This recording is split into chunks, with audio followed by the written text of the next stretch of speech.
안녕하십니까. 동양문화이의 12강 1차 시속을 진행하겠습니다. 여러분들 혹시 발에 대해 생각해 본 적이 있습니까? 저는 수지침을 놓고 우리가 많은 음식을 먹기 때문에 손에 대해서 많은 생각을 하고 있죠. 여러분들 발에 대해서 얼마나 생각하십니까? 발이 얼마나 고마운지 느끼십니까? 발이 매일 여러분들이 가는 곳마다 동행을 하죠. 아니, 그 발이 여러분들을 더 이끌어가고 있다고 보시면 되겠죠. 발의 소중함을 느낀 적 있습니까? 우리는 너무나 당연한 사실처럼 발에 대해서 이야기를 합니다. 발, 축구를 할 수가 있고 또 어쨌든 이걸로서 수많은 일들을 할 수 있게 된 거죠. 달리기도 할 수가 있고 또 내가 좋아하는 노래방에 가서 노래도 할 수 있을 것이고 아니면 스쿼트실에 가서 열심히 스쿼트를 할 것이고 아니면 헬스 경기장에서 막 헬스장에 가가지고 달리기를 엄청나게 할 수도 있겠죠. 런닝머신에서 달리기를 할 수 있겠죠. 이런 발은 우리에게 정말 소중한 존재인데 여러분들이 과연 소중한 존재로 생각하고 있습니까? 또 한편으로 좀 성적인 이야기했지만 에로틱한 모습들 한번 생각해 볼까요? 에로틱하다는 뜻이 무엇이죠? 약간 성적이다고 보시면 되겠죠. 성과 연관되어 있죠. 우리 사회는 성을 다루기를 꺼려합니다. 성하면 뭐 놀라서 자빠지고 저도 성에 관련된 시나리오를 썼었는데 모든 이렇게 배우들이 나 자빠져 떨어지더라고요. 나는 정말 필요 없는 성과는 전혀 관심 없는 사람처럼 이렇게 행동을 하더라고. 참 우습죠. 인간은 성적인 존재인데 성을 이렇게 깊이 하고 수치스럽게 여기는지 저는 모르겠습니다. 여러분 절대 성에 대해서 수치스럽게나 부끄럽게 여기지 않길 바랍니다. 너무나 자연적인 건데 사회가 성을 마치 어쨌든 부끄러운 수단으로 만들어낸 것입니다. 미투 운동도 있고 다양한 것들이 있겠죠. 발은 에로틱한 신체 기관이고 신발은 그 발을 보호하는데 섹슈얼한 시우개입니다. 에로틱, 섹슈얼한 시우개. 우리가 발을 에로틱하다고 여러분 생각하십니까? 한번 생각해 보십시다. 신발이 왜 나올까요? 이 발을 보호한 섹슈얼한 시우개라고 합니다. 덮개라고 보시면 되겠죠. 이것은 인류의 역사만큼이나 오래된 것입니다. 신발은 발 본위의 에로틱한 특성을 보호해주는 정적인 보호구입니다. 보호구. 신발 보호죠. 그러니까 발이 원래 에로틱한 특성을 가지고 있습니다. 그걸 보호해준다는 것입니다. 신발은 발의 에로틱한 매력을 속삭이며 전달하는 뚜쟁이입니다. 신발, 에로틱한 매력을 속삭이며 전달하는 뚜쟁이라는 겁니다. 가장 극적인 증거는 우리의 일상생활에서 찾아낼 수 있습니다. 바로 우리가 신발을 신고 걷는 행위 자체가 성적인 느낌을 표현하고 성심리적 태도를 전달하는 것이기 때문입니다. 다시 한번요. 우리가 신발을 신고 걷는 행위 자체가 성적인 느낌을 표현하는 겁니다. 그리고 성심리적 태도를 전달하는 것입니다. 이런 것들이 신발을 신고 다니고 발이 왜 중요한지를 알 수 있을 겁니다. 헤블록 앨리스는 성심리학 연구에서 에로틱한 상징의 모든 형태 중 가장 빈번하게 등장하는 상징은 발과 신발을 이상하는 것입니다. 발과 신발, 여러분들이 과연 섹시하다고 생각하나요? 어이 꼬랑내가 나. 그렇게 생각하지 얼마나 이게 섹시한가 그런 걸 생각을 못하죠. 심지어 지극히 평범한 연인들도 발을 섹시한 매력 있는 신체 부분 중 하나로 여깁니다. 발, 섹시하다고 볼 수가 있죠. 요즘 뭐 발에다가 이렇게 금줄 감고 다니는 여인들도 가끔 보는데 얼마나 발이 소중한지를 좀 느껴야 되겠죠. 여러분들 손에다가 온갖 장신구는 다 하지만 발에는 하지는 않죠. 그렇지만 발이 얼마나 에로틱한 수단인 거 성적인 상징인지 알 수 있겠죠. 정신과학자인 칼 랜닝거는 인간의 마음이라는 책에서 모든 나라의 신화와 전설에는 발과 성관념을 서로 단단히 연결시키는 자료들이 많다는 겁니다. 어떤 곳의 원주민들은 성기를 노출시키는 것보다 발을 노출시키는 것이 더 부끄러워 한 때가 있었습니다. 세계 여러 지역에서 여성들은 발을 사람들 앞에 드러내는 것을 수치로 여겼습니다. 바로 발이 어떤 여성의 성적인 상징의 표현으로 보시면 되겠죠. 여성들은 남의 시선을 끌기에 발과 다리를 치장하는데 이것은 발에 성적인 의미를 부과시키는 행위입니다. 발은 여러 가지로 이유로 해서 아주 노골적인 성적 상징입니다.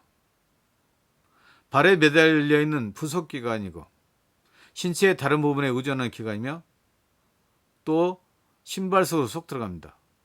발은 매달려 있죠. 손도 매달려 있지만 저 밑에서 아무런 짝에 쓸모가 없는 것 같지만 식사하는데도 뭐 발이 활동을 안 하기 때문에 그렇다 치지만 생각을 해보십시오. 내장이 위장이 활동하기 위해서 밥을 먹으러 발이 가지 않습니까? 그래서 발이 얼마나 소중한 건지 여러분들 한번 느껴야 될 겁니다. 캐나다의 저명한 정신과사인 스트레커 박사는 발과 다리는 의식적으로도 또는 무의식적으로도 특별한 심리적 가치를 가지고 있다는 겁니다. 그것은 극도로 성적이며 또 그렇기 때문에 소중한 신체 기관입니다. 이것이 바로 발이라는 겁니다. 발 남근주의는 우리의 성적 심리 구조 안에 잠재의식적 존재로 깊숙이 침투해 있습니다. 스트레커 박사는 정신과 진료를 하면서 꿈 해석이나 꿈 분석을 많이 해왔는데 꿈에서는 자주 성기가 발로 대체되어 나타나는 것을 볼 수 있었습니다. 발을 부상당하는 꿈을 꾸면 그것은 종종 성기의 부상을 상징했습니다. 이런 것들이 발 남근주의와 깊은 연관이 있다고 보시면 되겠습니다. 발과 신발의 성적 연관성은 필연적입니다. 발이 언제나 남근의 상징이었다면 신발은 언제나 요니, 음문의 상징이었습니다. 여성의 그것 있죠? 이 남자 발과 신발은 언제나 요니, 음문의 상징으로서 남자와 여자의 관계는 태고적부터 보편적으로 통하던 것이었습니다. 프로이트는 발은 아주 원시 시절부터 남근의 상징이었다는 겁니다. 따라서 신발이나 슬리퍼는 자연스럽게 음문의 상징이 되었습니다. 미국의 톱 디자이너는 우리는 우리 디자인을 패션이라는 그럴듯한 이름으로 부릅니다. 우리가 여성 구두를 디자인할 때 제일 먼저 고려하는 것은 섹슈얼리티입니다. 만약 섹스 어필이 부족하다면 그 구두는 패션의 기대에 부합하지 못할 뿐만 아니라 매출도 시원하지 않습니다. 세인트 루이스의 심리학자인 네이트하고는 이렇게 말합니다. 발과 신발은 언제나 남근의 상징이었고 에로티시즘은 하이힐과 벌거벗은 샌들 등에 의해서 표현되느라는 겁니다. 왜 사람들은 결혼을 하고 나면 구두를 덜 사게 될까요? 그 이유는 구두가 이성을 끌어당기는 역할을 하기 때문입니다. 발은 본래 에로틱한 것이며 신발은 섹슈얼한 상징입니다. 이것을 가장 전적으로 잘 보여주는 구체적인 사례는 중국의 전족을 들 수 있습니다. 성의 역사상 전족처럼 발에 성신경이 있다는 사실과 발과 신발의 성적 역할을 설득력 있게 보여주는 자료는 없습니다. 인류가 중국인들이 전족을 좋아했던 이유가 뭘까요? 인류는 자연적인 형태에서 약간 벗어나는 것을 좋아했습니다. 현실보다는 환상을 더 좋아했던 것입니다. 특히 그런 환상이 에로틱한 매력까지 갖고 있다면 그야말로 금상첨화였습니다. 그렇기 때문에 중국인들이 이렇게 발을 좋아했다는 겁니다. 발과 그 공범자인 신발은 성적 매력을 높이기 위해서라면 신체의 변형도 마다하지 않았습니다. 중국인은 단지 이런 생각을 극단으로까지 밀고 간 것입니다. 11세기 초에 전족 풍습이 시작되기 훨씬 이전부터 중국인들은 자그마한 여성의 발을 찬미했습니다. 이런 찬미는 다른 문화권에서도 널리 발견됩니다. 조그맣고 예쁜 발은 얼굴이 못생긴 여자의 4분의 3을 보상해준다는 속담도 있습니다. 조그맣고 예쁜 발은 2500년 전인 공자시대의 시인들에게도 우아하고 문화적인 혈통이 있다는 증거로 받아들여졌습니다. 중국인들은 상상력이 풍부한 민족으로서 에로틱한 감수성에 민감했기 때문에 전족수를 생각해내 여성의 발에 일찍이 볼 수 없었던 강렬한 관능적 이미지를 부여했고, 그리하여 여성의 작은 발에 새로운 차원을 더해줬습니다. 발이 무엇인가? 발에 대한 의미, 관능적인 여성의 발에 대해서 중국인들은 전족수를 발견했다고 보시면 되겠죠. 발명해냈다고 보시면 되겠죠. 금열의 시술입니다. 중국인들은 발을 완벽하게 재디자인했습니다. 그들은 발을 축소시켜 동양 남성들의 눈에 가장 섹시하고 매력적으로 보이도록 만들어 놓았습니다. 아주 어린 시절부터 시작되는 교묘한 묶기 과정을 통해 엄지를 뺀 나머지 네 발가락은 발바닥 안쪽으로 깊숙이 굽어지게 됩니다. 엄지의 발가락을 묶지 않는 이유는 엄지의 발가락이 균형 잡기와 걸음걸이에 필수적이기 때문이었습니다. 발바닥은 보통 두터운 근막 혹은 인대 같은 조직으로 덮여 있습니다. 그러나 전족을 한 여인은 걷는 법이 거의 없기 때문에 이 근막은 아주 부드럽고 몽실몽실한 살로 변합니다. 선교적 이유에서는 이 근막이 질을 대신했습니다. 전족을 시작하는 나이는 보통 5세부터 7세입니다. 해가 지날수록 압박붕대의 강도는 높아집니다. 어린 나이에는 발의 뼈와 관절이 완전히 굳어지지 않는 상태이기 때문에 이런 성형이 가능하게 된 겁니다. 전족 과정 그 자체는 하나의 진정한 미용술입니다. 발을 묶는 것은 여아의 어머니, 보모, 큰언니, 기타, 친척 등이 해줍니다. 그러나 10대 초반이 되면 여아는 스스로 붕대를 묶는 기술을 배우게 됩니다. 이처럼 금열을 만드는 동안에는 수축적인 발의 모양을 잡아주기 위해서 조그맣고 단단한 특수 신발을 신습니다. 이렇게 하여 완성된 금년의 길이 4인치에 너비 2인치로서 사람의 발의 길보다는 인형의 발에 훨씬 가깝습니다. 이 금년을 만드는 데는 4년 내지 6년이 걸렸습니다. 지난 수백 년 동안 중국의 여성의 40에서 50%가 전족을 했던 것으로 집계되었습니다. 도시 지역이나 상류층과 부유층에서는 그 비율이 이보다 더 높았습니다. 또한 직업상 금년이 필수였던 창녀, 첩실, 정부 등의 전족 비율도 거의 100%였습니다. 하지만 농촌 지역이나 가난한 계급으로 갈수록 전족의 비율은 현저히 낮아졌습니다. 이런 곳에서는 가족 모두가 들판에서 노동을 해야 하기 때문에 여에게 전족을 시킬 경제적 여유가 없었던 까닭입니다. 그래서 식구가 많은 가난한 집안에서 여 하나에게 전족을 시키는 것은 대단한 희생인 동시에 자랑이었습니다. 전족을 한 여아는 가족, 친척, 친구들 사이에서 왕족과 비슷한 대접을 받았습니다. 전족을 하지 않았다는 것은 사회적 신분이 낮았음을 보여주는 것일 뿐만 아니라 남성의 사랑을 받거나 좋은 남편감을 얻는데도 심각한 장애였습니다. 예비 신부의 신발이 사람들 가족 앞에 공개되었고 발의 모양과 특징이 신부값 또는 지참금을 결정하는 주요 변수였습니다. 전족은 질투심 많은 권위적인 남편들이 아내를 집안에 묶어두기 위해서 일종의 족쇄로 구하는 것이라고 합니다. 그렇게 함으로써 아내를 집 밖에 온갖 유혹들로부터 멀어지게 할 수 있다고 믿었던 것입니다. 전족은 11세기경부터 시작되었다고 합니다. 당시 황제는 자신과 궁중 사람들의 오락을 위해서 대규모의 여성 가무단을 운영했습니다. 중국 궁중 가무단의 전통에 따라 무희들은 모두 자그마한 예쁜 발을 갖고 있었으며 종종 황금 연꽃으로 장식된 특별한 무대에서 춤을 추었습니다. 이런 무희들은 엘리트 예술가로 평가를 받았습니다. 일찍부터 여성스러움과 우아함의 상징이었던 작은 발은 곧 여성의 성적 매력과 연관되기 시작했습니다. 중국의 소녀들은 이런 궁중무희를 동경했고 그녀들의 작고 아름다운 발을 모방하기 시작했습니다. 소녀들은 가족의 도움을 받아서 발을 묶고 기형으로 만들어 결국 그 무희와 같은 작은 발을 갖게 되었습니다.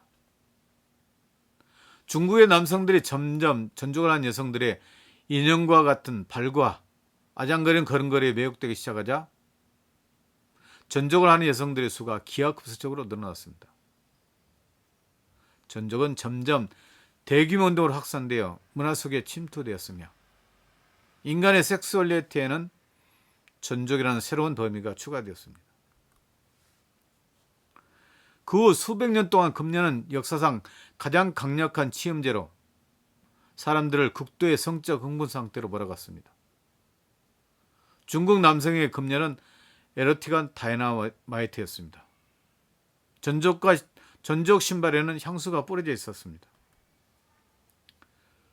중국에 40년 동안 거주했던 사회학자 나게오 류조는 이렇게 말했습니다. 중국의 부유한 남성들은 전족 여성들과의 섹스가 수천여와의 성교를 연상시킨다고 하여 그런 첩들을 적극적으로 찾아 나섰습니다. 쟁회이성 박사는 전족은 여성의 신체에 물리적 영향을 미친다. 전족을 한 여인의 위태위태한 걸음걸이는 남성을 매혹시킨다.